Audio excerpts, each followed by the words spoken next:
party tonight. Alright! We're gonna have a TV party, alright! Tonight!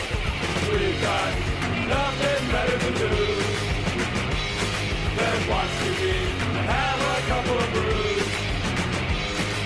Everybody's gonna hang out here tonight! Alright! We'll pass out on the couch. Alright! Tonight! We've got nothing better to do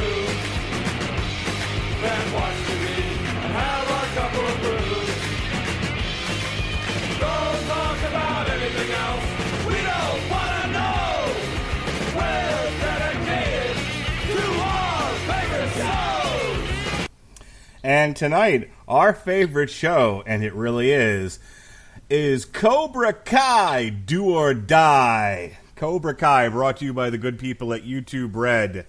And I am your host, the mandated reporter, and frankly, I sweep the leg, Johnny, Mr. Mark Radulich. There is no mercy in this dojo. Here are the guest panel for tonight. Very excited about this. They're so excited that we threw this up on the schedule. It wasn't planned, but we were all so enraptured by Cobra Kai that we had to talk about it. So here they are. First, from our Canada office, Hong Kong Phooey himself, Andrew Graham. How do you do, sir? Pretty good, Mark. How you doing tonight, man? I'm amped, man. I'm pumped for this. I'm excited to talk about this show. There is no weakness in this dojo. That's what everyone keeps telling me. And we got together last night to do a little watch along of Fit Finlay. He's the punchy pugilist. He's totally 80s. Pat Mullen. How do you do, sir? Try to make it last. Nothing you can do. In a photograph, the innocence you thought you lost is staring back at you. Whoa, young hearts beat fast, driving down the road, rubber, plastic, metal, glass. Why did you have to go? Young hearts die young when they're all alone, and there's no turning back now. Wow. Welcome to the Karaoke and Broadcasting Network. Thank you, Pat. That was lovely. And Pat, I'll have you know that I was holding my phone up in the air and swaying it rhythmically. I ain't pleased. If you weren't holding up a lighter for that, then you just have no soul. And speaking of no soul, he's the disapproving dad and the host of Source Material in his own right. Quiet! Ladies and gentlemen, strike first, strike hard. Jesse Starcher, how you doing, sir? Quiet! Oh, my goodness. Every time I heard that on my TV, it was just, I was filled with such glee for some reason. Man, we're going to have a lot of fun talking tonight about how things have changed in this world of Karate Kid and Cobra Kai, and I'm glad I get to talk about it with you guys. I'm ecstatic. All right, let's get right into this. There's a lot to unpack with this episode. First, I just want to kind of gauge the room here. We're all fans of the original Karate Kid. Let's just go around the table. I know I was a huge fan of the movie. Loved the first one, liked the second one, don't remember the third one, haven't seen any of the ones after that. Andrew? Yeah, I'm going to say fair fan of the first one. I think I've maybe only seen the second and third ones once. I think the actual first one in this series that I saw was the next Karate Kid with Hilary Swank, which was okay-ish. And I was neutral on the Jaden Smith one. Actually, sorry, I'll say that Jackie Chan was, but there's no reason it should have been called the Karate Kid. Okay. Hulk, you want to weigh in here? Well, you know something, brother. Oh, Jesus. Ever since I seen that buck-toothed girl who got fired from 90210 from a lack of acting skills, dude, it made me sick to my stomach, brother, that I had to see this Karate Kid come out and desecrate what the Daniel-san brother had built ahead of time, dude. And then I had to fight through nepotism, brother, not like I had with Brutai, who was my brother. But I had to watch some Hollywood hotshot dude throw his son into a movie with a fallen star, brother, and call it Karate Kid. You might as well put the Hulkamania label, brother, on some second-generation nobody, brother. I respectfully request not to follow Pat anymore throughout the rest of this podcast. I think Pat... You said Hulk, we're talking about an 80s subject. It was unnatural. Pat obviously prepped for this a lot more than I did. No, this is no prep. If by It's prep not you a mean, gimmick, brother. This is a shoot. I was going to say, if by prep you mean drank, then yes. It's funny. I called him Hulk because I was thinking the Incredible Hulk because of all the growling he was doing. I did not see a Hulkster impression coming. Jesse, Karate Kid, go. Wow. Yeah, 1984, Karate Kid came out. I may have watched that once or twice. The one that sticks with me is part 2. And I don't know if that's just because I can remember being at my babysitter's and it was on HBO at the time. And there was... So I watched it like over and over during one summer. I'd catch it like 3 o'clock in the afternoon on HBO, and it was always part 2 that seemed to resonate with me for some reason. I can pick out a lot of moments throughout that movie, and I think it's been quite some time since I've actually watched the original Karate Kid. Believe it or not, and I immediately wanted to after we talk about this show. I still haven't had the chance. I think it's something I want to be sitting down and watching with my son because he was really into this series. So yeah, there you go. And part 3, I don't even remember what happens in that one, and I did not watch the 1994 Next Karate Kid. I can tell you the Karate Kid with Jaden. Is it Jaden Smith? Is that his name?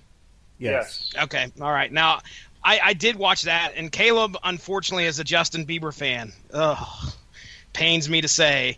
So, I've seen plenty of clips from that show, and I think I've watched it once. Okay, so let's get into the announcement that they were going to do a Cobra Kai series. What was your reaction to this? I know mine was skepticism. Now, Pat and I are both fans of the show Fuller House. And despite my reservations with that, Pat and I have actually reviewed a couple of seasons of this so far, and it's not as horrible as we thought it might have been. We haven't given One Day at a Time a chance yet because reasons, and I'm not going to get into that now. One Day at a Time sucks. Yeah. In so few words, you said it. But, these 80s reboot shows that are coming out on like Hulu and Netflix and now YouTube Red, mixed bag, and there's some trepidation with them that they're going to treat the source material with some degree of respect. And so I know for me, when I saw that there was a Cobra Kai series, I was like, I'm interested. I think it's a fascinating thing to sort of look at things from Johnny's perspective, decades later. But I wasn't totally sold on watching the show at first. How about you, Andrew? They announced that they're going to do a Karate Kid 30 years later online TV show, and your reaction is what? My reaction was, oh my god, someone took that joke on How I Met Your Mother way too far.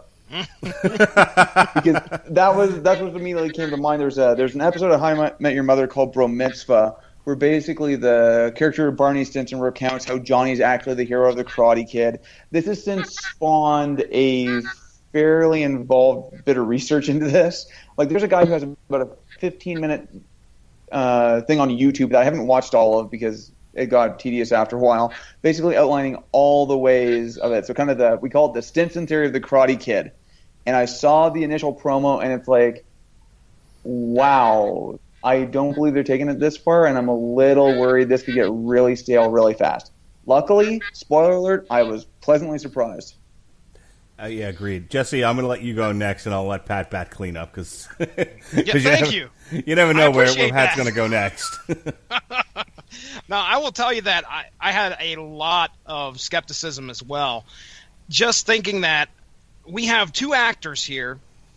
I had no idea what the premise was going to be. I just thought it was going to be them revisiting the rivalry between the two. But I didn't realize we were going to be looking at a story from Johnny Lawrence's side of things. So I was like, man, these actors, I don't even know what Ralph Macchio's been in the last 10 years. And I had no idea what the actor's name who played Johnny was. So I was like, man, I don't know how far they can get. And I really discounted it because it was going to be on YouTube Red. If it was something that was going to be great and spectacular, it should be something that would be released on Netflix. So I was like, well, this is going to be the start of YouTube Red trying to get their foothold in this. And they've been around for a little while. I've been seeing ads, trust me, every time I open up YouTube about YouTube Red, and I got to hit no thanks every time. But this was going to be the first shot at getting a good show on there. And I was like, okay, well, it's going to be a first shot. I probably shouldn't expect much. So, yes, I had no high expectations for this thing whatsoever going into it. Pat? What really sold me on the potential of this being good was the initial trailer when they actually put one out. When they announced it, I was on the fence because of 80s revivals or reboots or rehashes, I would say 3 out of every 10 are decent to very good.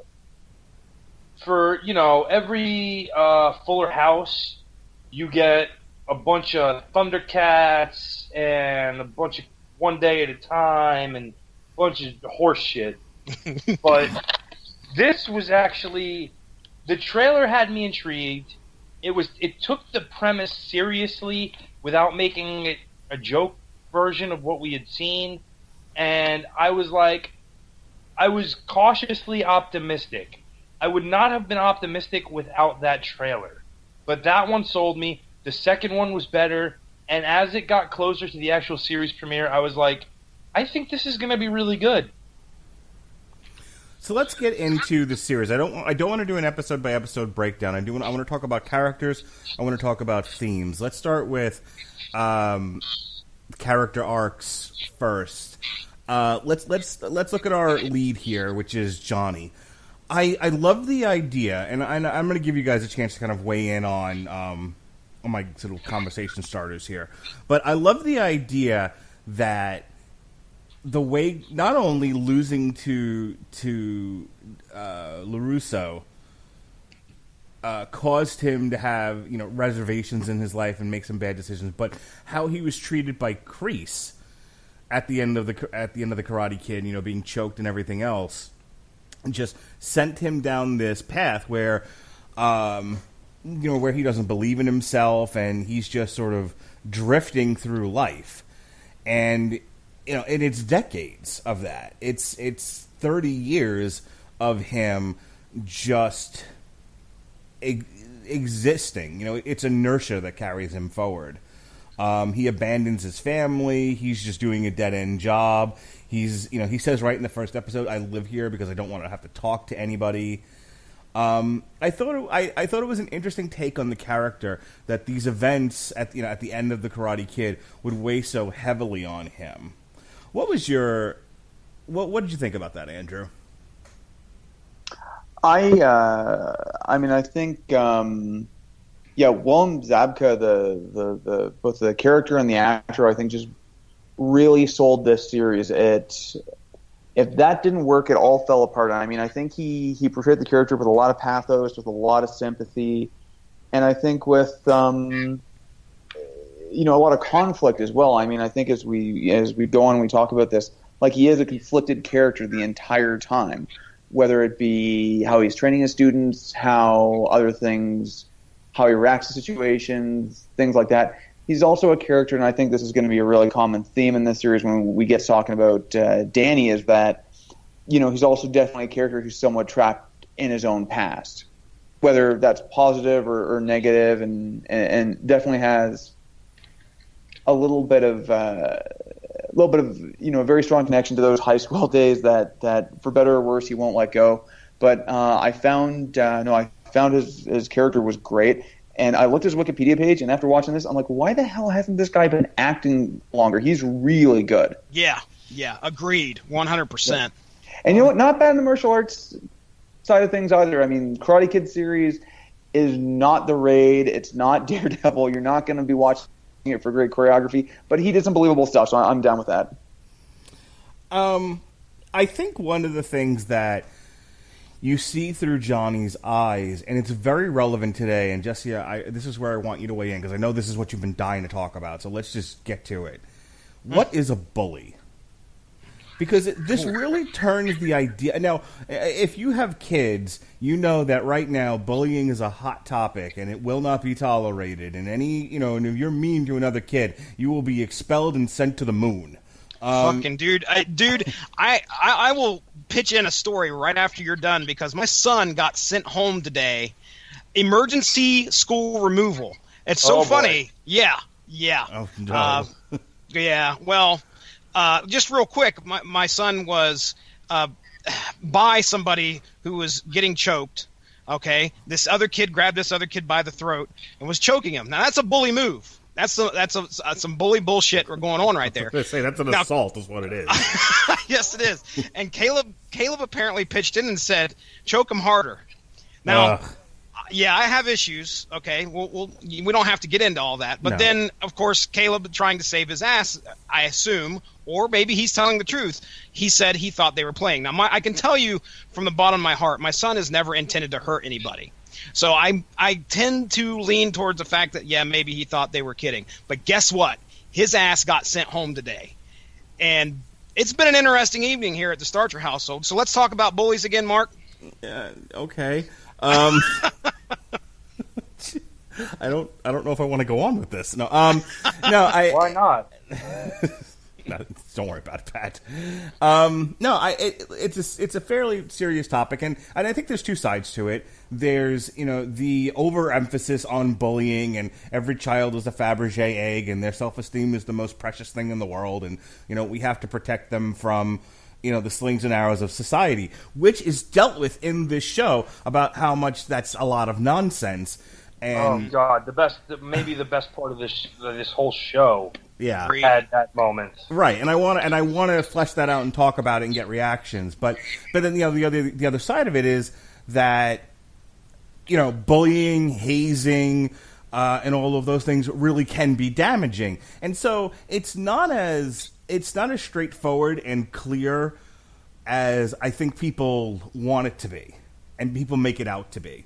And you see the idea of struggling with defining a bully and what a bully does and what you should do about it with William Zabka's Johnny Lawrence character, because he throughout the story he says he was a bullied kid. He was bullied by his stepdad, and he found the Cobra Kai dojo as a place of belonging, and it gave him confidence and it gave him strength and it pushed him forward.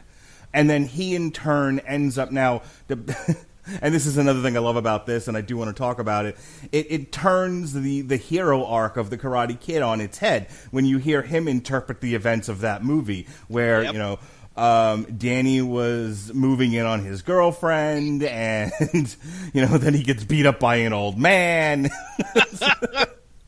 So go ahead and speak to that, Jesse, about the idea of dealing with such a hot button issue as bullying through this one character. Yeah, it's real simple, and it's a phrase that you've heard many, many times over throughout your life. There's always two sides to every story.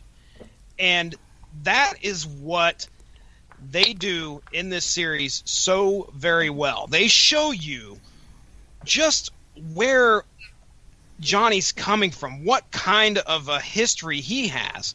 Yeah, the events that link these two guys together in Karate Kid, that first movie, is pretty much what this is based upon. And that was an impactful thing. And the fact that he comes out as, he got the shit end of the stick. When you compare Daniel's life to Johnny's life now, 30-some years later, even though he may have been perceived as a bully, it really, you can see that wasn't the case, and just how much that affected him. How it even got to where he joined that dojo to Cobra Kai to try and just build some confidence, do something with himself, and then at the end of that first movie, just because he lost to an illegal kick, Just because he lost to an illegal kick, his sensei proceeds to beat the shit out of him. I mean, you can't help but feel for Johnny in this case. And, I mean, I that's what I think sticks out the best, and what these writers did is by showing you that, okay, look, yeah, that guy, he's got a shitty attitude. Yeah, that guy treats people like ass. But put yourself in his shoes. And that's, I think, the beauty. That's where the triumph of this series is. Pat, why don't you go ahead? We've thrown a lot out there. I just want to get your general reactions, and you really reacted hard to the idea of maybe we're overdoing it on trying to, on saying what a bully is. So go ahead and let your heart speak. Like, listen, a bully is somebody who acts out for whatever reason they have on somebody else who doesn't deserve the treatment. That's what a bully is, okay? It's displaced anger at somebody who did not cause something to upset you, but you take it out on them anyway. So, basically, this entire series is based around someone who became a bully, took it out on really somebody who didn't necessarily deserve it in Daniel. Before we romanticize Johnny as a hero too much, let's remember that in The Karate Kid, Johnny and Allie had broken up. They were done. Daniel is literally meeting her for the first time and talking to her and trying to stop him from breaking her radio because he's acting like a creep. So before we go ahead with Johnny's really the hero, let's remember he was a butthead to start the whole thing. Yeah, I was going to say, some of what happens to him. Now, did he deserve to get choked out by Kreese? No. But, did he deserve to get kicked in the face by Danny? Absolutely. That was his comeuppance for being the villain of the movie. And so let's get a frame of reference in for that at least. Mm-hmm. So, go ahead. No, go ahead, Mark. Well, I wanted to shift to what to what happens in the show, because this is the most interesting thing about him is that on the one hand, let's take his interactions with not even Miguel, because I think Miguel, I think his interactions with Miguel aren't nearly as bad as the interactions he has with Hawk. Yes. Okay, this is a really great example of how are you supposed to this is so complex. This is so no, I don't want to go with sentence complicated, but it's a very layered relationship, because on the one hand he's making fun of his deformity. Okay, he is making fun of his physical. This is something that the kid can't control and has no control over, and he's he keeps calling him Lip, and he's making fun of him, and he drives them out of the dojo momentarily. But that interaction has the effect of having the kid take a look in the mirror and taking Johnny's advice of, you know what, if you want to distract people from one thing, give them something else to look at. So he comes in with this, with this mohawk hairdo and a tattoo of a hawk on his back. He became my favorite character of the whole show. Oh yeah. Well, and the lesson Johnny gives him, when they have that and he's calling him Lip, because he has a surgical scar above his lip where apparently he had some kind of cleft palate or what have you and needed it to be surgically repaired, so that the scar. So he continually refers to him as Lip. And, the annoying friend of Miguel's, I forget his name, but Dimitri. the guy Dimitri, yes, thank you. Who is probably all of our least favorite characters. Raise your hand. Yeah, everybody's raising their hand. Mm-hmm. So he gives Johnny this speech about how you shouldn't make fun of people for their appearance or what have you.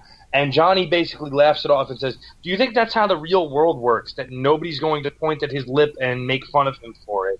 And basically gives him a life lesson, and a hard life lesson, but a necessary one in that, listen, if you don't want people to do that, then do something about it.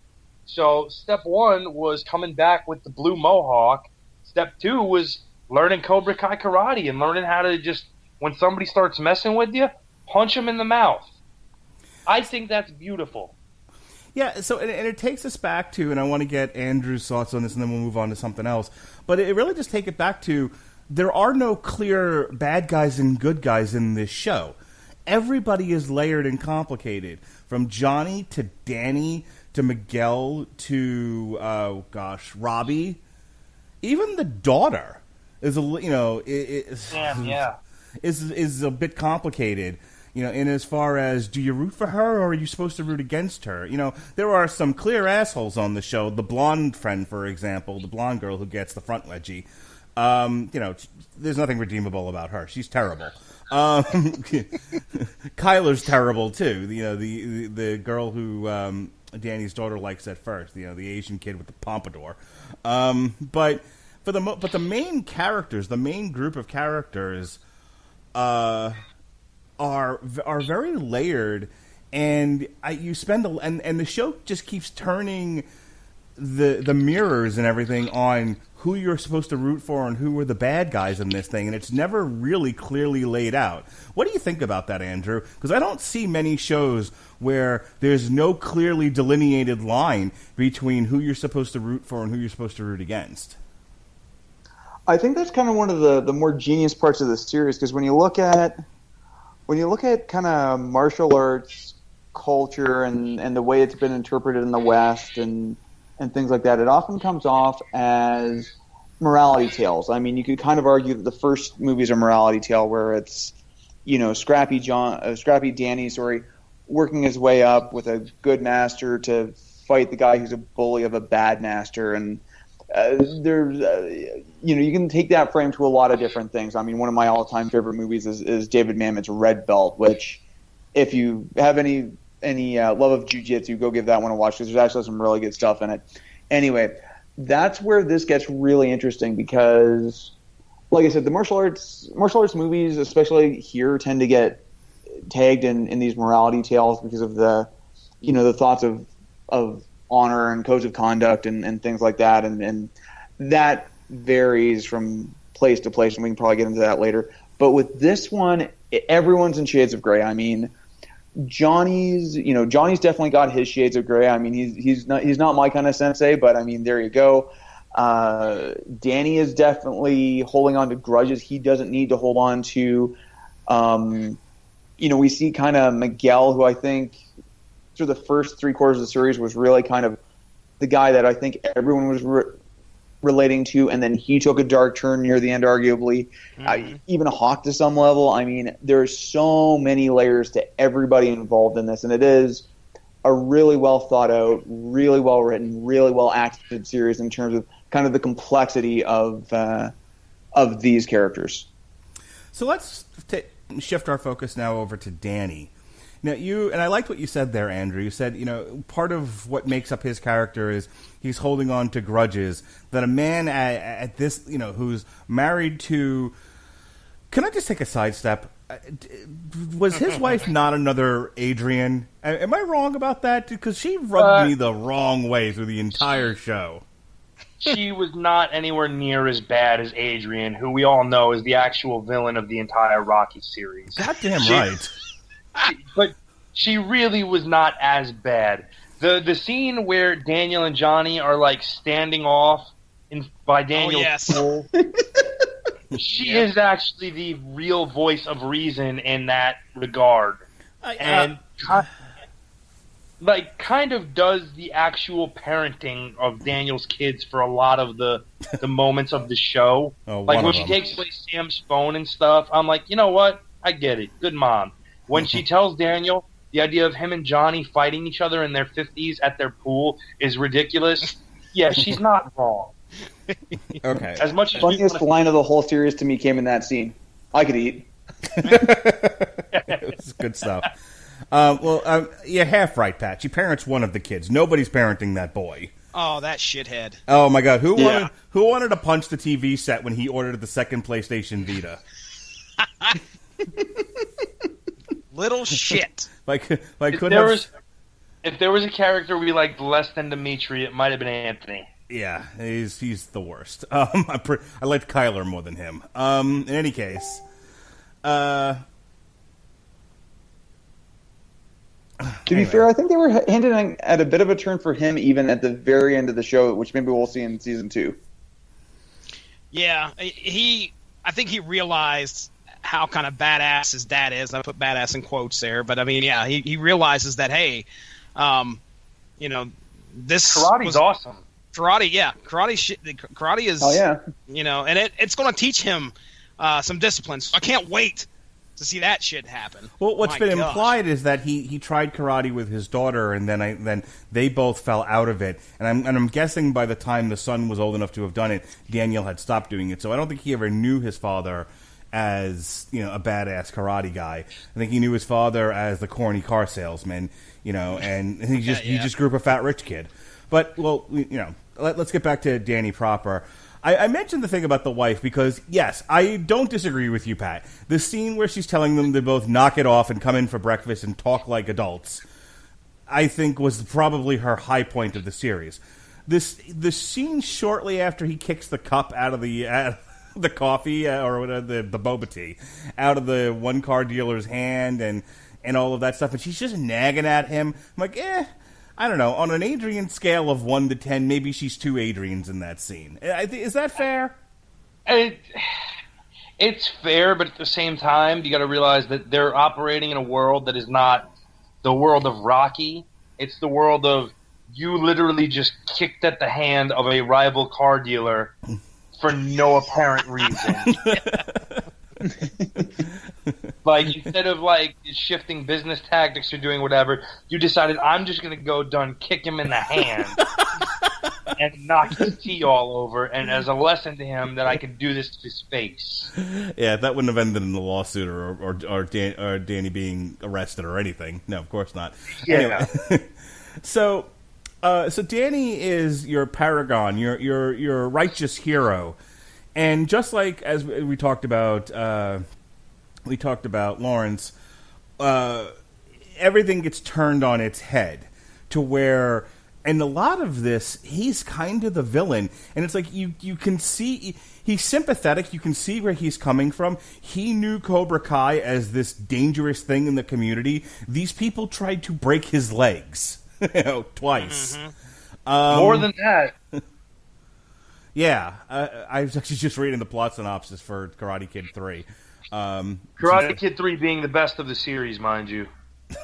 Okay, sure. But, I sympathize where, in his mind, he was like, no, I was there when Cobra Kai was a cancer on the karate community. We don't want this thing to come back. And he's yelling this in 2018 in a world where, where all these wimps and losers and geeks and dweebs need this thing in order to build up their own self-esteem. Like, he doesn't see the need for it, which he has a solution for that, which we'll get to a little bit later, which I loved. But in the meantime, he's just trying to tear down this thing that everybody else is trying to keep alive, because he's the only one that sees it as a bad thing. And he goes about it in such underhanded ways to where I think halfway through the series, I sent a message to you guys going, is it weird I'm rooting for Johnny? Because, he causes everyone's rent to go up in that strip mall. He tries to get them continually banned from the tournament. He does other stuff to make Johnny's life miserable. It's like he's become, in that sense, his wife is absolutely right. He's becoming out of control, and he's like, you're not the good guy that I married. You're becoming something else. You're becoming a monster. And Danny's sitting there wrestling with, but I know I'm right. This is all terrible, and it has to go away. What did you think about that, Andrew? I mean, yeah, he that was kind of one of the frustrating things because, Danny's, I think we all kind of, bring any baggage with him from what, we had seen in the earlier movies. And it's just this, I think you're right, it's just this struggle that he has to let go of any grudge he has against Johnny, against anything associated with Cobra Kai. And I can't necessarily blame him either. Like, the guys from Cobra Kai and Kreese were just toxic. And I think you'd be definitely wary of that. But on the flip side of it, you're right. He does some really underhanded shit to try and get back at Johnny. as Pat pointed out, Johnny's no angel. I mean, there's that little billboard incident in there, and a few other things that kind of egged him on, but I mean, again, that's a really complicated thing. I am interested to see what happens in season 2 if we see a change in Danny at some point. Jesse, what did you think of the Danny character and his complexities and this idea of taking your hero character and drenching him in a bit of monstrosity? Yeah.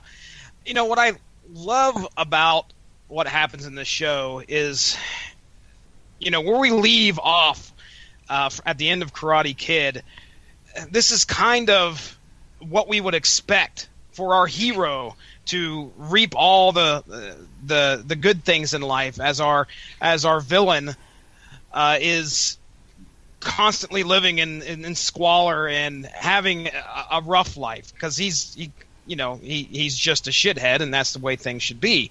Well, when you look at Danny, and he's got this great car. I think he's got a car salesman business. He's selling cars, and it's not just a freaking trailer here, ladies and gentlemen. This is a huge corporation, lots of employees. Everywhere you turn, LaRusso's on the TV, karate chopping prices, and it's they did such great stuff with this show. But yeah, I think the point where I was like, man, he's really crossing the line.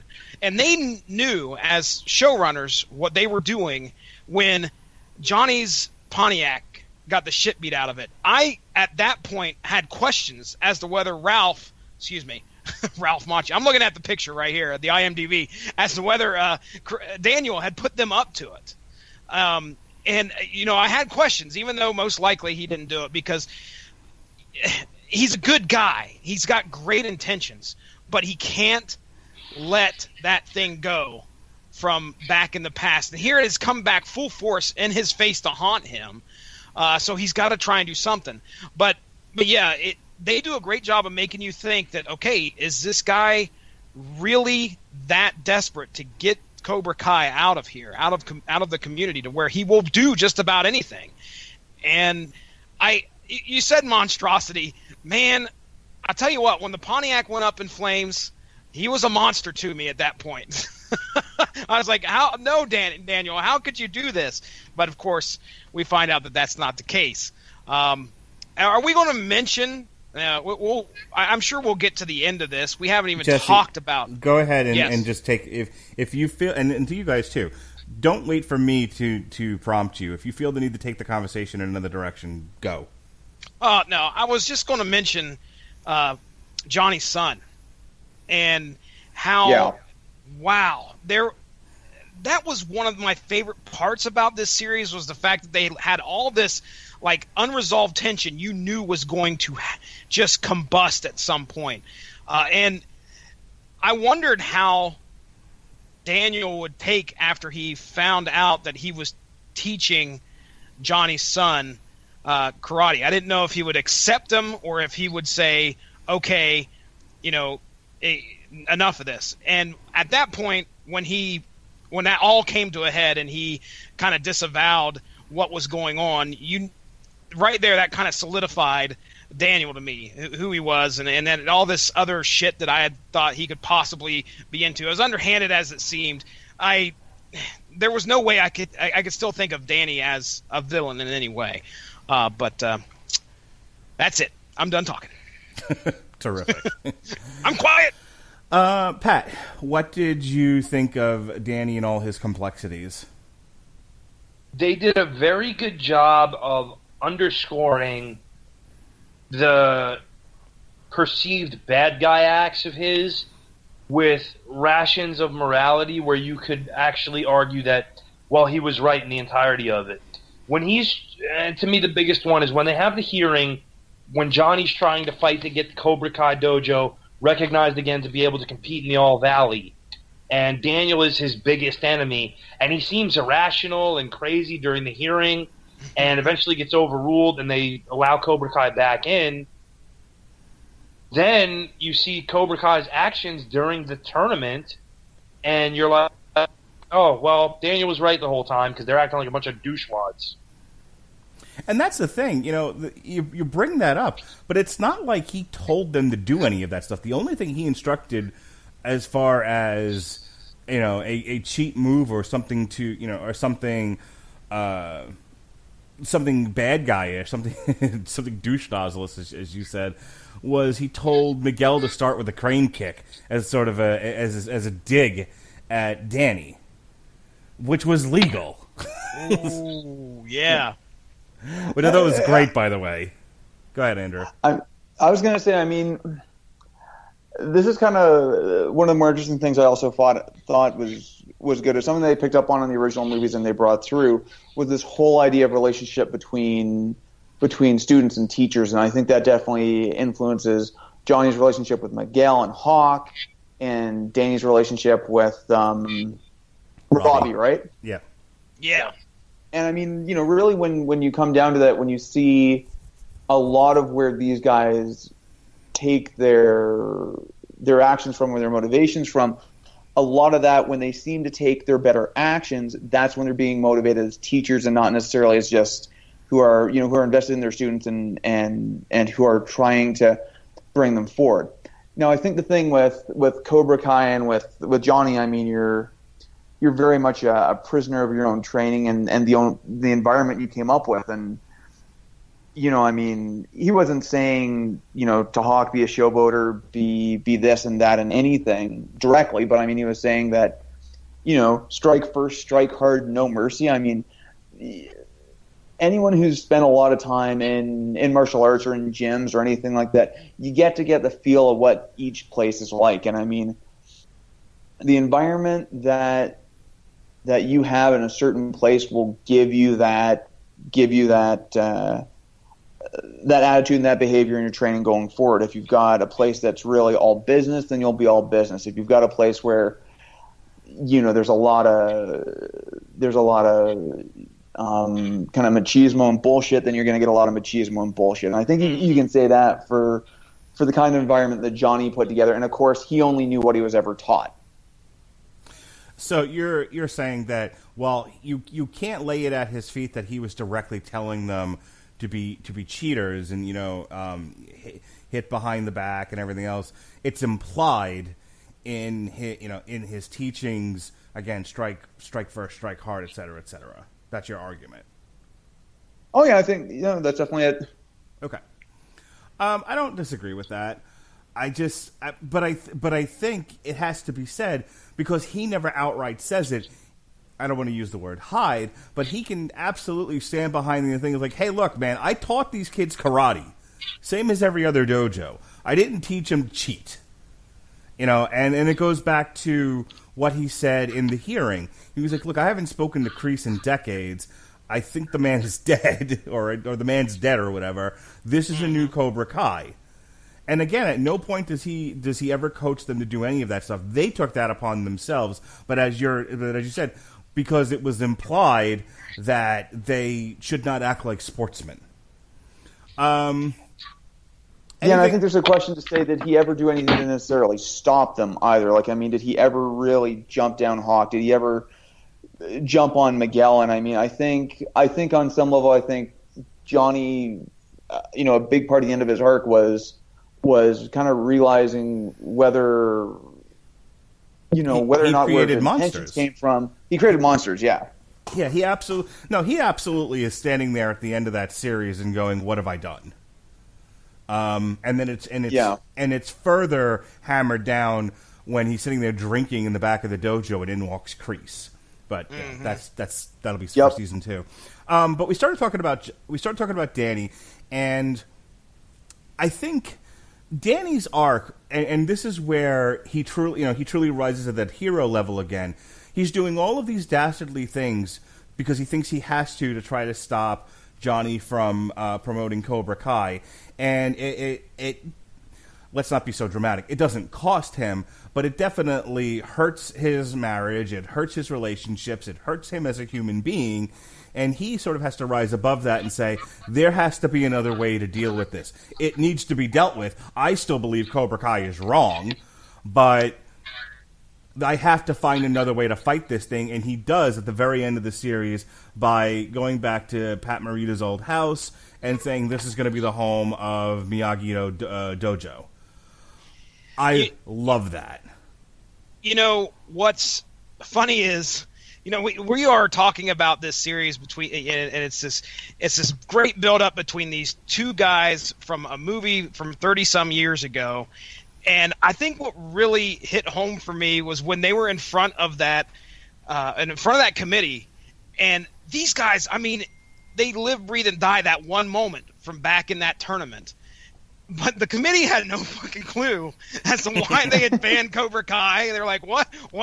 It just goes to show you that this one moment meant so much to them. And Daniel's like, I can't let Cobra Kai back into the community. No one remembers.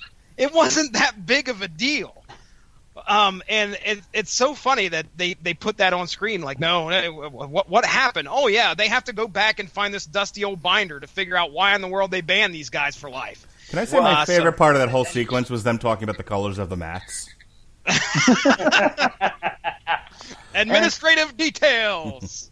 Well, but, you know, we're talking about how Daniel kind of had to refocus himself by going back to Miyagi's house and speaking to Miyagi at his grave because of him feeling that he's not acting in character and the whole talk of balance. This all harkens back to the plot of Karate Kid 3, where Daniel's being manipulated by Terry Silver into turning into an aggressive, violent guy, and like he eventually just kind of, at a certain point, he snaps. He goes over that line, and he punches a kid in the nose and breaks his nose at a dance club. And at that point, he just has this breakdown about how he was wrong. He calls to try to get the kid's contact information to pay his hospital bill, and just is sobbing to Miyagi about how he lost his way and all this stuff. And it doesn't get to that extreme in this, but he definitely loses himself and has to kind of recenter himself again. And I think it's very cool that they do that the way they did, with him visiting Miyagi's grave and talking to him and hanging the same poster of, Japanese writing that hung in Miyagi's deal. It was very, very cool. It was a cool nod to the original series, and one that makes a lot of sense within the context. Yeah, let's shift gears here. Let's talk about the kids. Let's focus on the main three. And I mean, we can talk a little bit about some of the side characters, but the three that we should be focusing on are obviously Miguel, Robbie, and Danny's daughter. I'm going to grab her name in just a second. Sam. Sam. Okay. Let's talk about Miguel at first, because Miguel's a great character. He's this prototypical wimpy kid who, is getting bullied and wants to fight back, and it takes the 80s trope, of the bullied kid who rises up and takes down the bullies and really turns it on his head, because at the end of it he becomes a monster. Mm-hmm. And he becomes everything that Johnny taught him to be and more, and it's horrifying. It's like it's so great because it's not like he becomes necessarily like a bad kid. He wanted to learn karate to defend himself. He does. He beats the shit out of the other horrible bully. He, at least for a moment in time, gets the girl, and he wins the tournament, which is what he was trained to do. But he has this attitude now about him by the end of the series of somebody who is likely to mistreat others, and so you can see the complexity and the conflict in him starting to bubble up as well. I really enjoyed that about the Miguel characters, that they spent so long showing him, he's your hero, he's your hero, he's your hero. He's really not, though. But then he's not totally unlikable either. You know what I mean, Andrew? Oh, exactly. I mean, I think, Miguel is kind of, like you said, he's cast as a hero throughout the whole thing. And I think, not for, by the time we get to the end of it, I'm not feeling so much, like, I hate the character, but like I feel sorry for him because he's lost his way so badly. And I mean, I think to go to one of the criticisms I have of the show is that it definitely relies on a bit of a comedy of errors sometimes, where if people had taken 5 minutes to talk about something, then maybe some of the conflicts wouldn't have popped up. The old Three's Company motif. Yeah, I mean, it's an old trope, but I mean, and they use it here maybe a little too often, but I mean, Miguel's kind of a character who, to use a phrase, has maybe just looked into the darkness a little too long. The darkness is starting to look back. He's gotten too much into his own head, and I mean, I'll perfectly admit, getting ready for me more often, more bell tests and stuff like that. Like, I start to definitely get myself into a certain headspace and maybe become a little bit more reactive to stuff, and he definitely went there. Mm-hmm. Yeah. He got a lot really quickly in terms of his self-confidence when he finally had gotten himself to a point in his training that he could stand up for himself and beat the piss out of Kyler and his friends and stand up for Sam, and all of a sudden now he's got a girlfriend in Sam. He's getting a lot of attention and confidence, all of that at one time. And for however old he is, I don't know if he's supposed to be 15 or 16 or whatever, for a kid that age who's very low-key prior to that and all of a sudden has it, it's a lot to take on, and it's very easy to teeter that edge and go over. Andrew, Jesse especially, can we just say that after the bit with Aisha at the snack table and then the movie sequence and all that happens after it with the bananas and everything, who wants to homeschool their children when they get to high school? Who's done with public school? Raise your hand. My God, what a horror show, right? Man, I don't even know what things are going to be like when high school rolls around for my daughter, or when my son goes in near the end of middle school. In 5 years, things are going to change so much. What a choice! What a choice for our girls, right? Be a whore, or be told, or have it be rumors you're a whore. Those are your choices. Pick one. I have to admit, one of my all-time favorite Johnny moments was when I think it was Aisha was the Sam's friend, correct? Yes. She was explaining to the whole how everyone was making fun of her online behind anonymous names, and Johnny's response was pussies. Yeah. If you make fun of somebody, you do it to their face. You tease them to your face, honorably, respectfully. And it's just like, oh God, that whole thing has me terrified for my kids going to high school. And I fucking hated high school, which is one of the funny things about me watching this show, because like I have no connection to high school. I couldn't give a damn. And it's like, this is just, that was just horrible. And it gives all the characters, I mean, kind of maybe doing a quick pivot here to Sam, but I felt sorry for her for this whole thing because, like you said, I mean, what choices do the girls have at this point?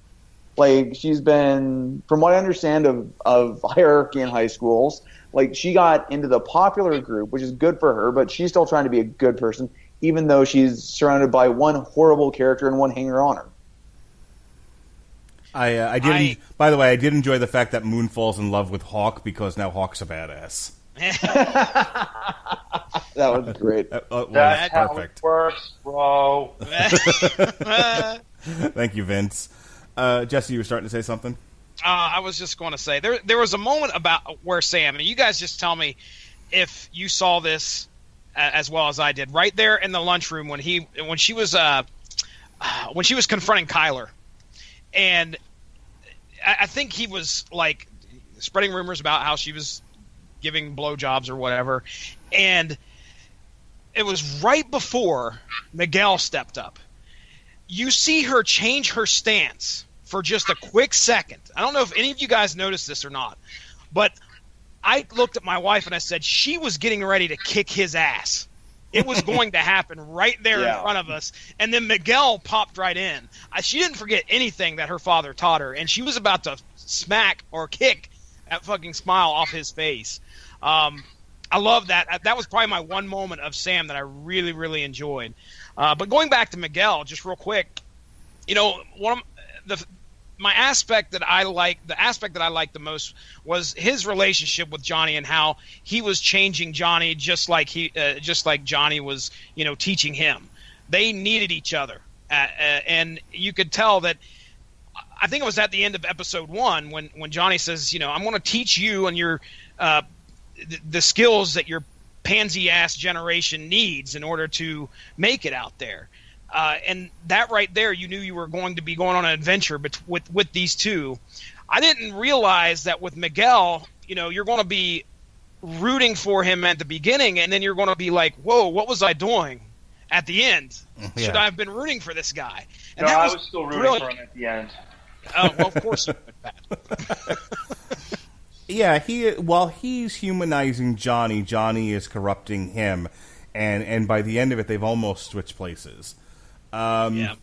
But that's grist for the mill for season 2, which I'm now very excited for as far as that character goes. Let's shift gears a little bit, and again, I just want to say one more time how they did a great job of scaring the fuck out of me for when my kids are finally in high school. Yeah, buddy. Apparently, it's a terrible place. It's far worse than I remember. It's far worse than it was when I was a kid. Because at least, and I've said this a zillion times before, but I'm going to keep saying it. At least when I went to high school, when the day was done, I could go home and get away from whatever it was that was bugging me in high school. The bullies went their way, I went mine, and we very rarely ran into each other in the street. And now and now because of cell phones and the internet, the bullies can follow you to your bedroom. Yeah, there's going to be a gif of your ass crack at some point. I guarantee it. So, it's just getting all them high school kids ready out there. It's going to be bad. That's what. Okay. I gotta hit one more thing on Miguel here, just in relation to the whole high school experience. I think they missed an opportunity here to do something where after that big throwdown with, what was his name, Kyler? Yeah, Kyler. Yeah. Named their kid that. Anyway, moving on. That whole throwdown in there, it's like I was waiting for him to then be suspended and then get Johnny's rant on, it was 4-on-1 and you're the one who got suspended? Yeah. Yeah. We were talking about that all online, where if this was real life, he'd have been expelled from that school. Absolutely. Pat, I think. Go ahead, Andrew, and then Pat. I think that's one thing where, me growing up, I got picked on quite a bit, and I think I was one of those kids who was like, I want to fight back, but I don't want to get in trouble, and I think stuff like, zero tolerance on this sort of thing is just making that worse. I know for a fact that there was at least one or two fights that I got into. Actually, I'll tell this story real quick. This was a gym class, and we were playing baseball. And now, again, I'm not the world's greatest baseball player, and I certainly didn't watch baseball on TV. But somewhere in the back of my mind, I knew that if the play was at home plate, you could ram the catcher, and take the base. I don't think I'm wrong about that, right? I've seen plenty of guys like crash into the catcher. Pat, am I right or wrong about that? Correct. All right, cool. So I thought that at the time, and whether or not this was the correct time to do it, I didn't care. I just hated the kid who was playing catcher. I hated everybody in that class, and I was going to fuck him up. So I ran full speed into him. Now, mind you, I had been like moshing for years at this point, and wrestling, and I was kind of a Mick Foley type. I as Ric Flair would say, take a drink, everybody. I was kind of a stunt man of a wrestler, and I decided to run home, and I don't know if I was out or whatever, but I didn't stop running. I hit this kid like a full-on fucking train and knocked him into the back fence, and everyone's like stunned silence, and my gym teacher goes, "How about you just go have a seat on the bench for the rest of the game?" You're a little too aggressive there, Mark Radulich. Way to go. Yeah, fuck Craig Fi Chandler and everyone that looks like him. Anyway, Pat, you were going to say? Wow, now I'm going to have a hard time following.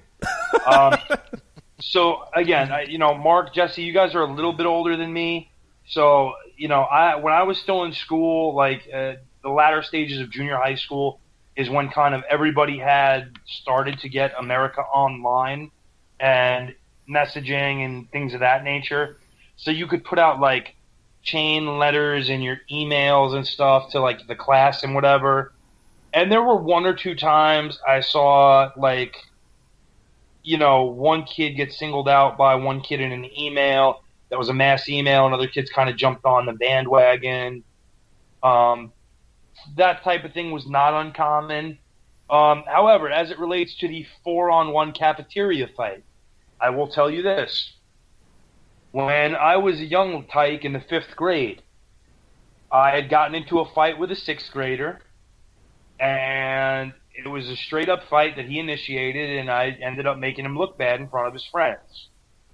So the following day, it turned into a 4-on-1 fight with me against 4 6th graders. And I got concussed. Now, despite the fact that it was a 4-on-1 fight, because, you know, it was like the end of a Raw where all the other baby faces went home, and I was just in there done getting worked over. Oh no. Yeah, and it was pretty much like that.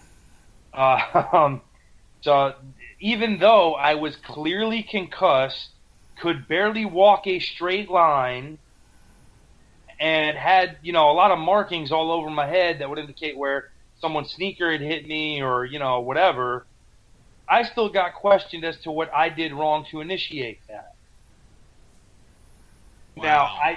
Now I did not face a suspension or anything, and the other 4 who initiated the fight, they got, you know, their paid vacations or what have you that you want to recognize a suspension as.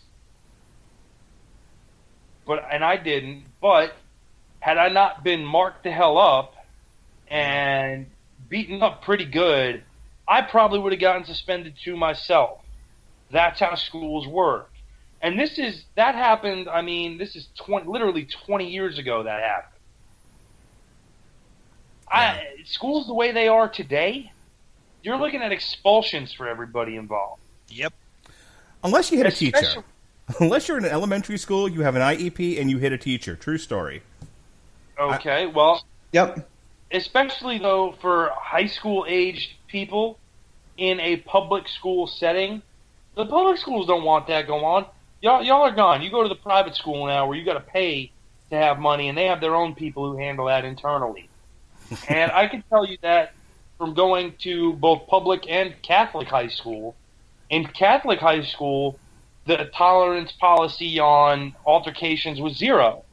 And no matter what you did, if you were involved in this type of policy, you didn't start it, whatever. If you were involved, you were gone. Because there was a fight my sophomore year between 2 guys who had gone through freshman year at the Catholic school. Everybody knew who they were normal, whatever. They got into a little thing in the hallway. They were both gone as of the next day. Yeah, I would say when you're in elementary school, you can pretty much get away with murder. Literally get away with murder. When you get to high school, things change a little bit.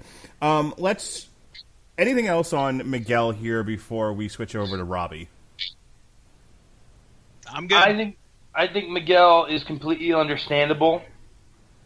And while he may have gone a bit extreme, I don't think inherently he's wrong.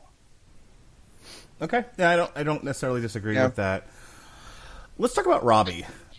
First of all, Pat, doesn't he look like the one friend from Boy Meets World? I swear to God, I thought that was him.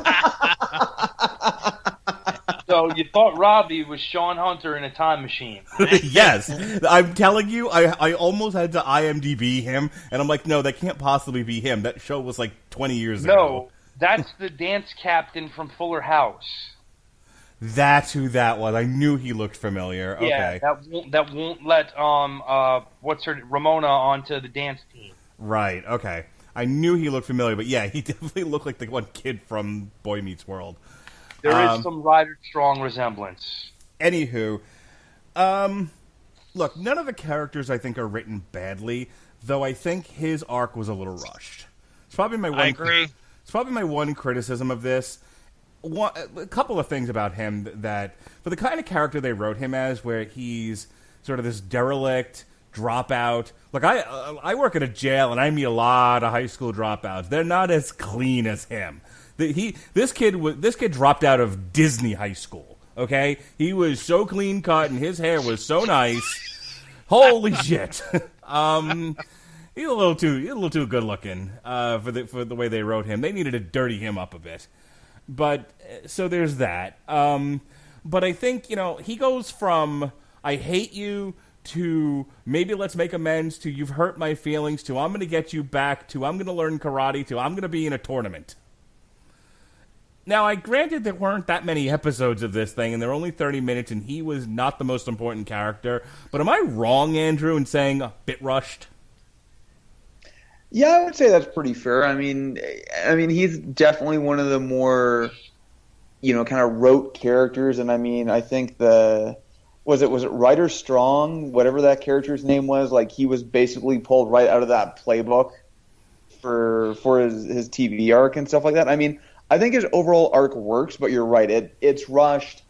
I do like the character as we get to know him a bit more, but I mean, kind of, drop out angry at his dad is kind of this really broad thing, and I think you get a little bit more insight into him once you're introduced to his mom, you get the idea of what his actual home life is like, and things like that. And I mean, I think we're going to be definitely spending a lot more time with him in season 2, which I am actually looking forward to because I like where the character ended up, and I think there's a lot of interesting places for that character to go. Jesse, were you rooting for him to win the tournament, and were you surprised that he didn't? Here's the thing. I did not like this kid from the get-go. Oh, no. I couldn't stand... I know he was necessary for the ending, which was great because, you had that, that tension between it's him, his dad's on the opposite side, and oh my gosh, here comes Daniel LaRusso to be in his corner as well. But was I rooting for him to win? No, I did not like this kid. He always showed up just when I forgot about him and ruined shit. I think, there was a point where I think Sam was grounded and, she's having her issues with her mom. And then knock, knock, knock. Oh, look, here it is, Robbie. I'm like, oh, damn it. There were notes I was making as the latter part of the season went on. And there was a couple times I was like, Robbie, damn it. I forgot about this kid. So, yeah, I just didn't like him. The point that you made about it, his arc being rushed is very that's true because he started out there's no way this kid makes that quick of a turnaround. There's just no way. You don't go from hating your dad for how many years? We're going on 16 or I can't remember if they even said when Johnny left. But you do not go from hating your dad to the situation that you're in and then, oh, okay, well, you know what? I guess that just gives Daniel's character that much more credibility, the fact that he could possibly turn this shithead around and give him the modicum of respect that this kid needs to have. It's good that he's not on this criminal path anymore. But now I gotta know, who did you hate worse, him or Kyler? Or the son. Those are your three. Okay. Yeah, hang on. Here's what we're gonna do. Okay, we're gonna play a quick game of what is it? Fuck, marry, kill with Kyler. Oh, dude, I don't want to play this game. No, I'm kidding. I do not want to play that game. But I mean, like, of those three, of the son, Kyler, and Robbie, who did you hate the worst? I would go with definitely the son. Anthony's he is terrible. A spoiled little brat, and he's just about everybody I hated when I was a kid. So, I can't stand as an adult. So I'm definitely going with Anthony here. But yeah, Robbie's probably a close second. So. Oof! Wow. Shots fired from the Starcher household. Pat, what do you have anything else on Robbie? I know that the goal is to try to have a redemption arc with Robbie, more so than anyone else. But you know what I hope? I hope Kreese gets a hold of his ass in the second season. That's what I want to see. I want to see Kreese get a hold of Robbie. But here's the thing. Robbie never really ever stops being just inherently dishonest, even if it seems for good reason.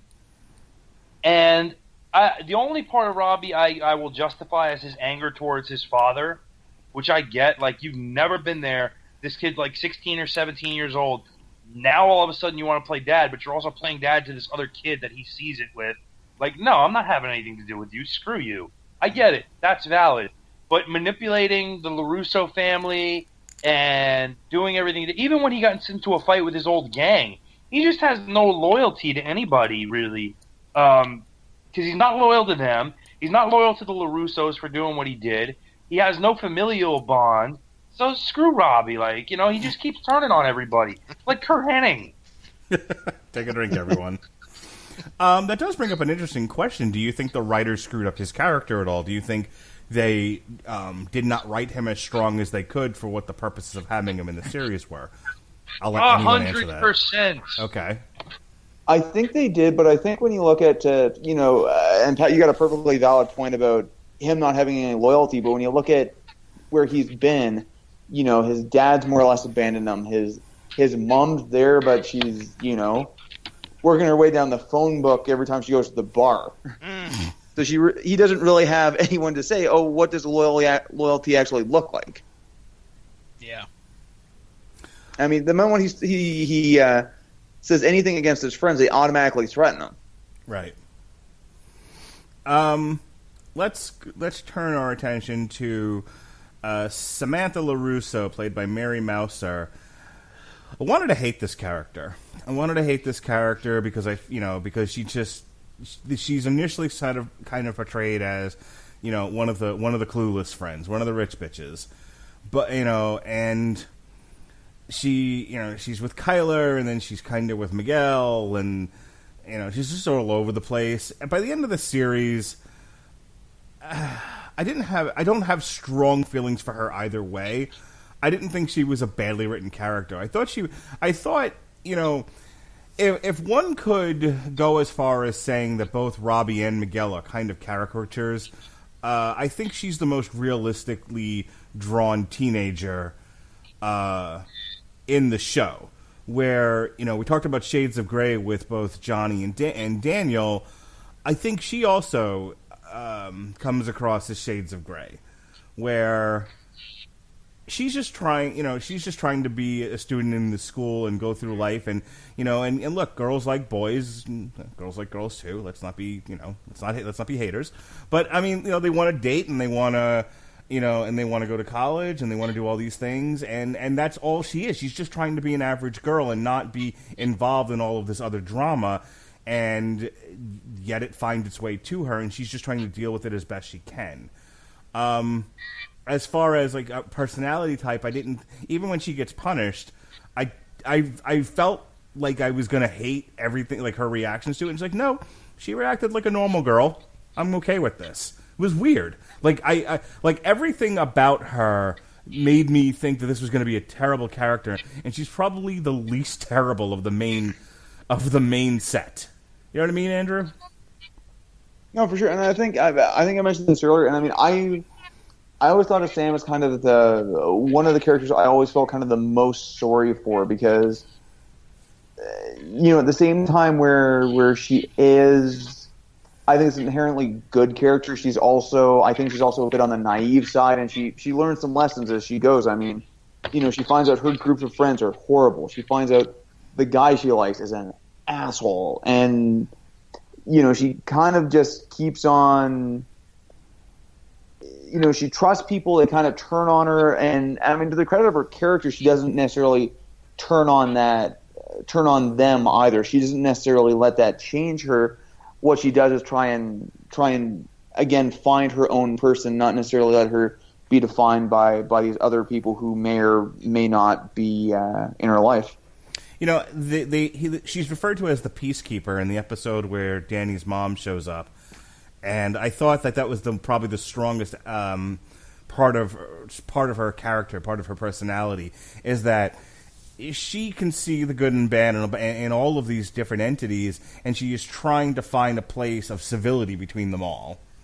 Pat, what did you think of Samantha LaRusso? Okay, first of all, I'm glad you brought up Grandma LaRusso. She is the worst most awful character in the initial movie. By far. She is fucking terrible and annoying and horrible. Hey, I wonder if everything's great. What's wrong? You just took karate. Oh, we're great here. Look, yeah. Oh, I'm gonna drive you on your date and be annoying. It's like Linda from Bob's Burgers if she was a real person and more overbearing than what she is. So just as an aside, my wife and I have determined that we are variants of Linda and Peter from Family Guy.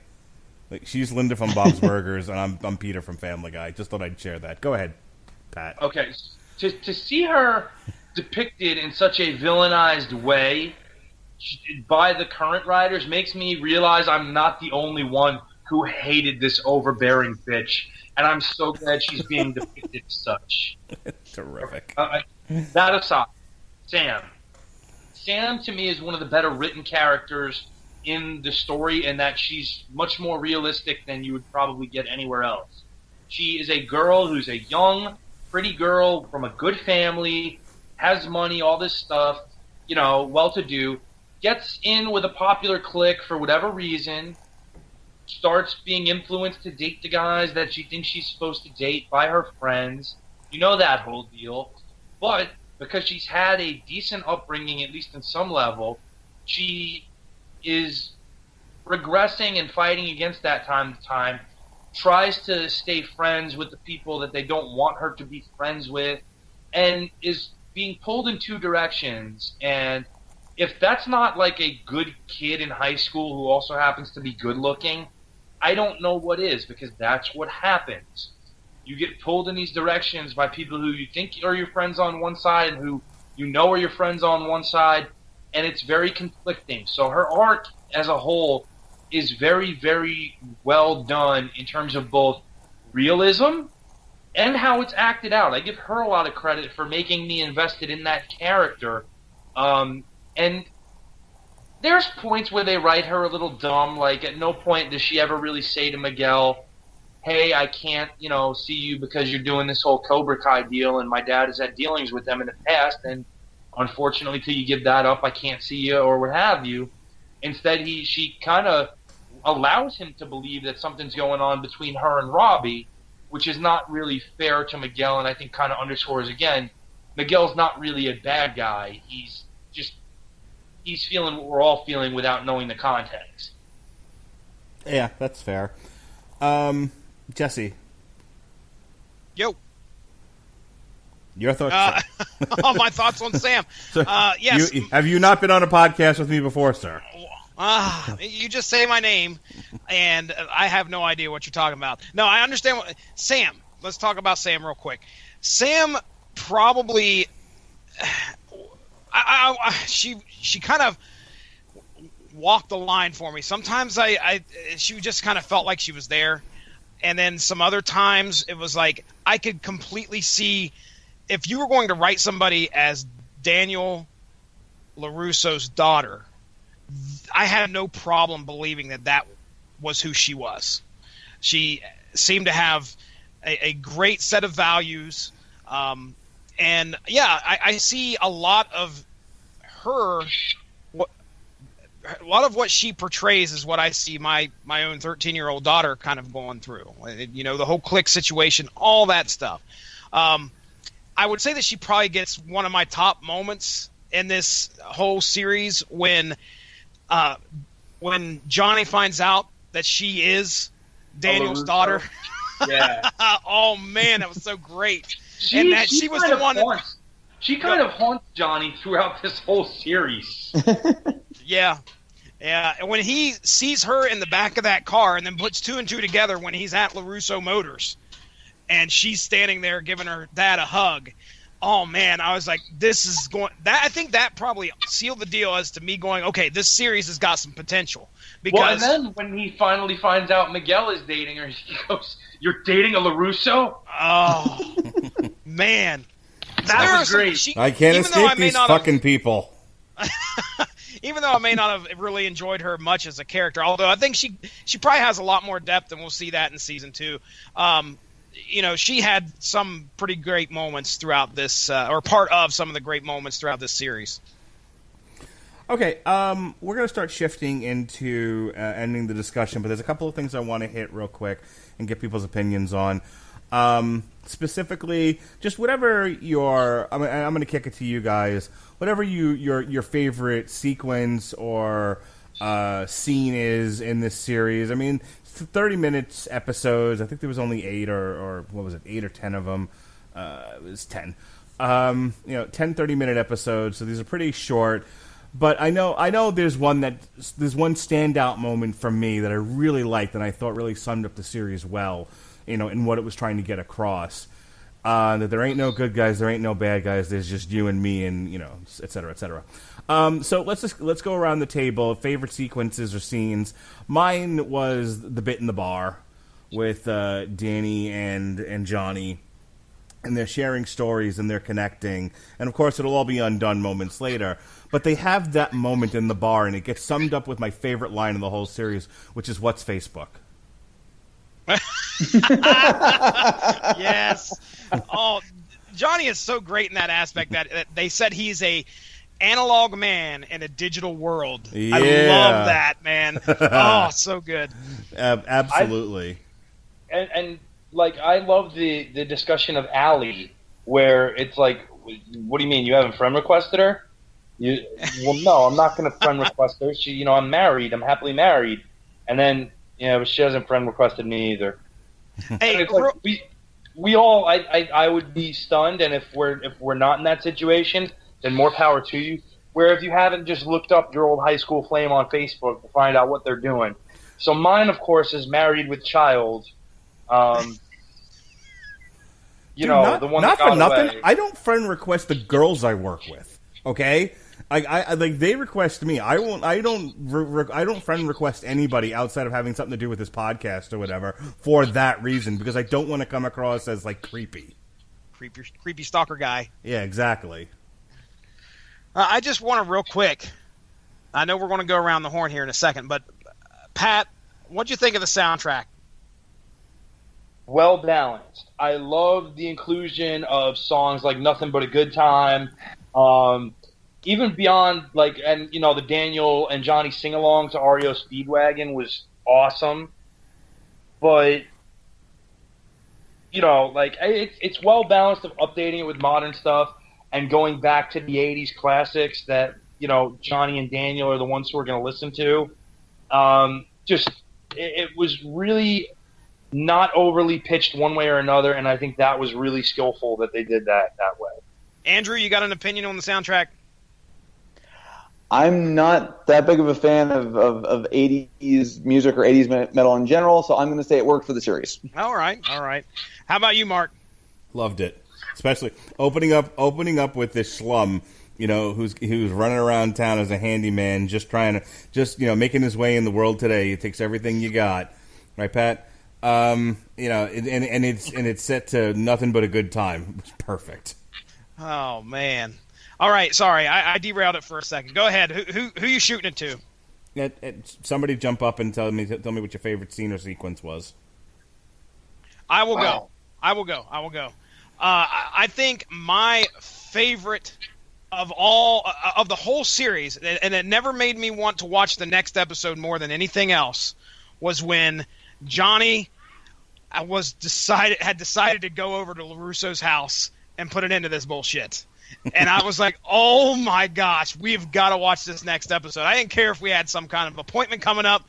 I don't know if you guys would watch the previews of the next episode, but when you saw Johnny standing outside and Danny looks up and sees him standing out there across from his pool. Like fucking Brendan Fraser from With Honors.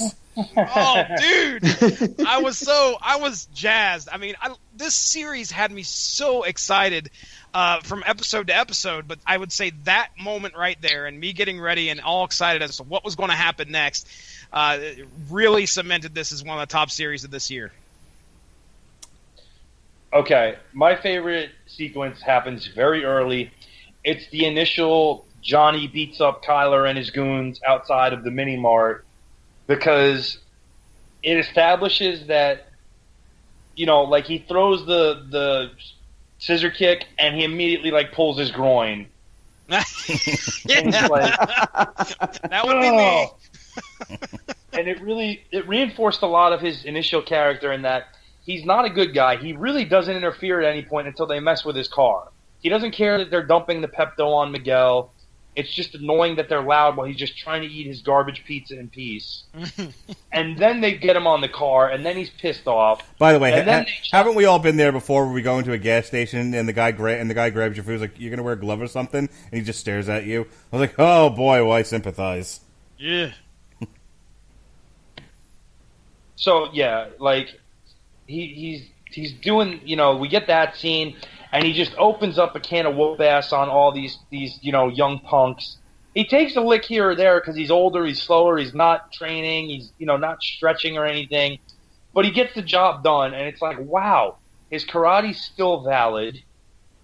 He can still do things, even though he's, a derelict or what have you. But there's hope here because he can still do that. He had a bad day, you got to take it out on somebody.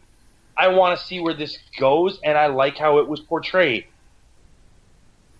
All right, Andrew, take us home. All right, I got to go with first one, just a quick favorite moment. I got to go back to I Could Eat. This is that whole sequence of they're staring down, they're getting ready to go, and then Danny's wife comes out and basically talks sense into them, and then, I Could Eat. That was funny. One aspect I did like about this, because of my background, is I did really enjoy all the karate stuff and the actual training and things like that. And I think they rode this very fine line of Johnny definitely being a little bit of a man at a time. And I think they probably could have mined that for a little bit more if you're even remotely familiar with what modern karate looks like these days in terms of a lot of the tournaments and stuff like that. Like, I wanted him to show up, and I wanted all the kids to be wearing headgear and gloves and everything. He's like, "What the fuck is this?" Season 2. Yeah, and I mean, a quick bit of hate towards the original Karate Kid for always, breaking the hearts of millions of kids who went to their first karate tournament. And it's like, what do you mean there's no one ring and a giant arena cheering me? Yeah. Yeah, I don't know if you guys all had that experience. I definitely did. Along with the headgear and the fake boxing gloves and the shin pads and the catcher's body protector, which is essentially what a Taekwondo body protector is. It's really deflating, but it can also be motivating to be like, this is bullshit. I want to whip some ass now, and just make you man enough to go ahead and do that, which is how I won the American Taekwondo Association Mid-Atlantic Championships in 1995 in every damn category with a broken freaking thumb. Nice. Well done. Well done, Pat Angle. One additional thing I wanted to talk about was, again, kind of talking about the Cobra Kai training. And, again, I mean, credit to William Zabka and the writers for just playing this right level of him being man out of time and him not also turning into a parody. Because right now, if you guys are interested at all, or if you want a quick laugh, go look up Master Ken on YouTube. He's a YouTube personality that runs a bunch of kind of 2-minute videos that is basically very accurately lampooning what a really bad,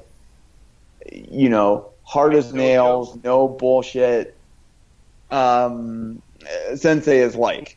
And literally his entire one of his video series is literally, this art is bullshit. And also 100 ways to strike a man in the groin. That's the other great Master Ken classic. All right, I immediately like Master Ken, but let's be real. Johnny Lawrence is basically me. Yeah, I certainly won't argue with Pat Mullen. No, I knew from you were really the first person to be like, the Cobra Kai is the greatest show ever, and my first thought to me was like, yeah, because you totally identify with Johnny. I'm like, there was no question about that. All right, so two things I want from everybody. Just any I gave a structure to how we were going to go about this. I didn't want to go episode by episode. I wanted to talk about characters and themes. But if you feel like there's anything left unsaid, if you had a burning desire coming into this that we never got to, now's the time. We're going to round robin. But I also want to hear predictions for next season. Well, Andrew, Jesse, Pat, who wants to go first? I'll go. So, all right.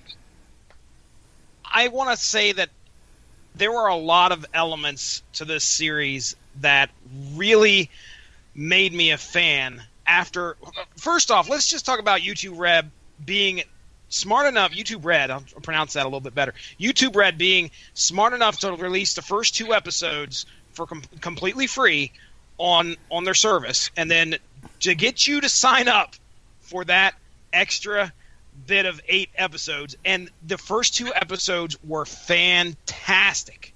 I mean, they were great. So they did their job. They absolutely did their job. To the point where I watched the first 2 episodes one night, and I was like, I've got to stop here and get the family involved. So a lot of, I could tell that it was going to be a good series. You wanted to see these kids come to this old, out of time man and learn karate, the hard-nosed karate that he was taught, and become we've all been through martial arts, or at least some type of training, that, and we understand the discipline that it brings, and also the kind of great feeling that you have after completing something that you've been doing, whether it be getting that next belt or defeating that opponent. It had me hooked. It really did. There are so many moments throughout here. I remember one iconic scene where I think it's in the first, or I think it's in the second episode, where Johnny gets out of his car and he's getting ready to go pick up his Pontiac from LaRusso Motors and get it towed to another shop. And as he gets out of the car, there's just this looming sign that says LaRusso above his head. And that kind of shows you in one scene what this guy's life has been like up to this point. It's been nothing but LaRusso. And from that point in Karate Kid in his life, things have gone downhill. Are we going to see a redemption? I don't know. I didn't know what I was getting into when I saw those first 2 episodes, but I knew I had to watch more. So, just my final thoughts altogether, man, I loved it. Now, as for the second season, what are we going to get? Well, we saw our cliffhanger there with Kreese walking through the door. Thought to be dead, but no, back from the dead, here he comes. And, man, I think a lot of – I don't know if the second season is going to stand up to this first season or not, just because I wonder which way they can go. Bringing Kreese back into it, yeah, great, all right. We have that old familiarity. I hope to see – I wouldn't see why not Elizabeth Shue? Show up. Just make one episode. That's all I want next season. She's currently having dinner with one of the Olsen twins. Okay, all right. So that Thank you, pretty Pat. much means no, it's not happening. Okay. Well, yeah, I don't know. I mean, we're going to see Johnny and Johnny's son Robbie will that whole thing's going to come to a head there, and how Johnny's going to react to Kreese coming back into his life. Whew. I mean, I don't know if Johnny's just going to be like first episode straight out the box, like go up and try to kill Kreese for all the shit that he's put him through, or at least we saw what happened in Karate Kid and how this guy had acted. So I don't know, man. I look forward to it. I know I'm excited for season 2, and it's got to get here soon. All right, Pat. Any burning desires and predictions for season 2? As far as predictions, here's what I could see happening. Because technically, ownership of Cobra Kai, that to me, I don't know why that wouldn't belong to John Kreese. Or in the least, Terry Silver, who had signed that over to John Kreese. So how could Johnny technically open and operate a Cobra Kai dojo? So I can easily see the season opening with John Kreese offering Johnny to keep his spot under Kreese as long as Kreese is the one making sure that they're teaching karate this way.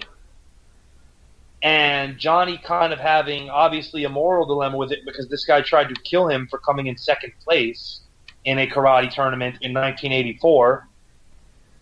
And I could see it developing to where Johnny and Daniel kind of have to team up with their brand of shared karate against John Kreese and his karate.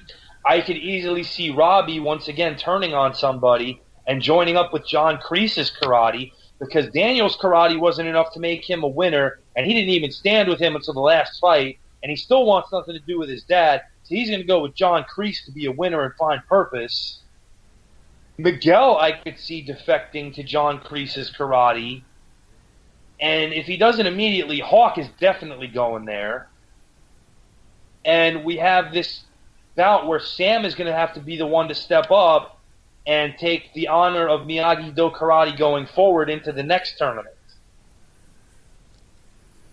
Yeah, as far as predictions go, I completely agree with the show is going to come down to Sam standing up for Miyagi-Do Dojo, and I see her winning the next tournament and sort of being the true hero of the series. I think there's going to be a lot of focus on the rivalry between Cobra Kai and Miyagi-Do. I think the next season's going to also focus thematically on father figures. It started to in this one. They definitely dipped their toe in, but there was other stuff going on. I think with Kreese being a father figure to Billy, and and then Billy being Johnny being a father figure to Miguel. And then Danny being a father figure to Robbie and all of that. I think you're going to see that. I think you're going to see the theme of fatherhood really get played through in the second season. But yeah, I think a lot of it's going to come down to this girl having a big push and pull with karate in and of itself, and and maybe she's tempted to go with Kreese or Cobra Kai because she wants to be her own person and not. As we learned in Rocky V, she doesn't want to be the puppet of the bigger star and all of that. It's still one of the funniest things I remember out of Rocky V. So those are some of my thoughts there. Andrew, take us home here. Burning Desires and predictions. I think pretty good for Burning Desires. I got to go with, I think both of you guys are just on the right track. I mean, Season 2 is going to be a battle for the soul of Cobra Kai. You know what? I kind of like your idea with Sam. I'm gonna bring one up and actually say, let's have her fight Aisha in the final, and maybe that's also maybe the path towards reconciliation on some way.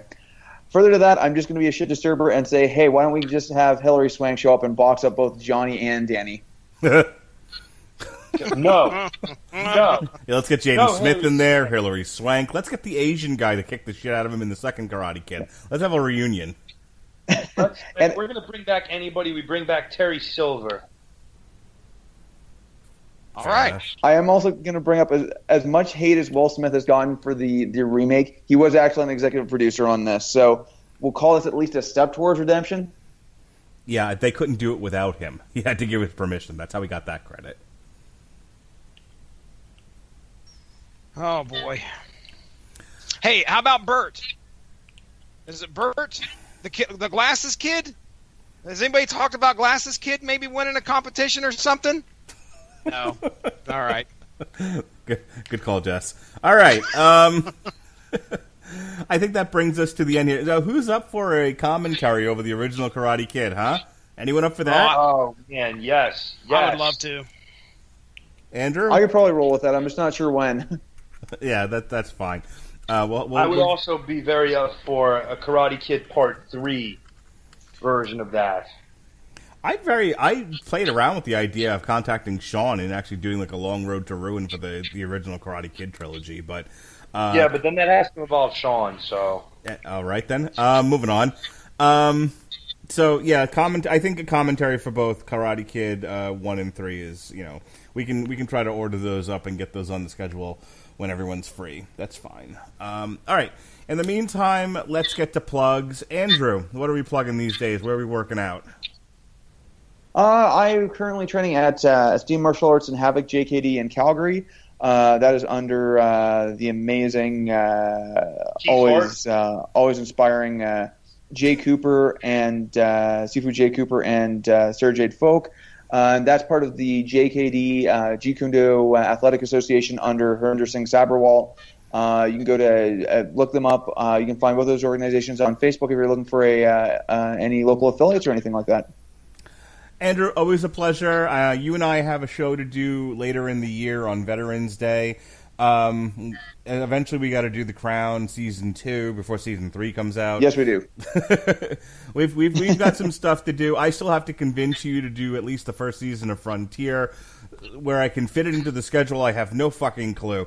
But these are things that I wanted to talk about with you. So, all right. And any time I'll see if I can. Go ahead. I was about to say, go ahead. No, I was going to say, you and I have to get together and figure out when we can do these things. No, for sure. Let me go watch an episode of Frontier, or what has also been told to me as a ultra-violent Canadian Heritage Minute. Terrific. See? You just keep selling me on it, you tease.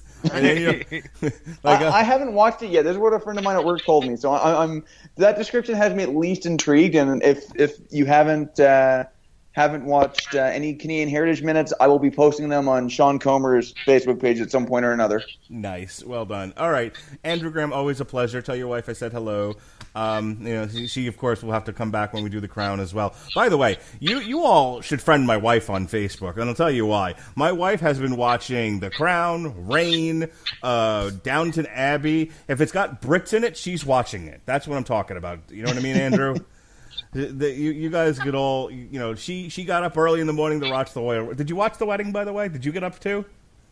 Only saw clips of it. Okay. Yeah, my wife went on a rant. Jesse got to hear it about all the stuff that they said about the woman and the cake and the dress and all this other shit. Did you tell her that as of July 4th, 1776, we don't have to give a damn about British weddings? She didn't get the memo, as it were. All right. Again, thank you. Especially when it's sixth in the line. Yeah.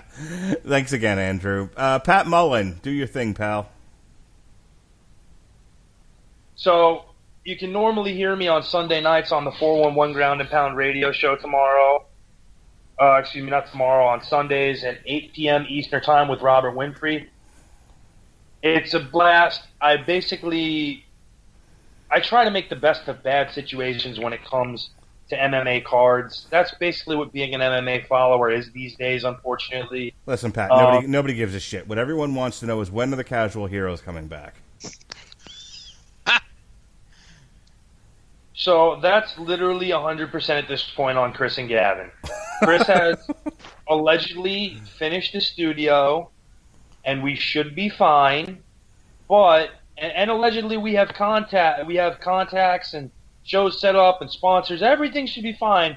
Yet we've still produced no content at this point in time. You are like the dragons in Game of Thrones. You know that joke in South Park where it's like, someday maybe we think in a few seasons the dragons are coming.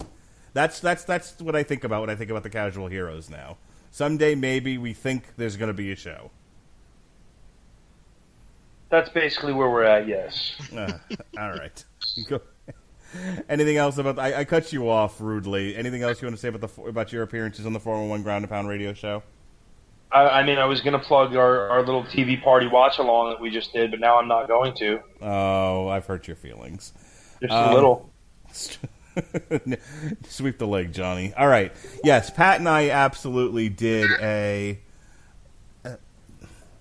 Okay. Pat and I absolutely did a watch-along that was Pat's suggestion. I told Pat, anytime, anywhere, as long as I'm not unconscious or at work, hit me up, and we'll do some wrestling watch-alongs. And, Pat, what'd you pitch me the other night?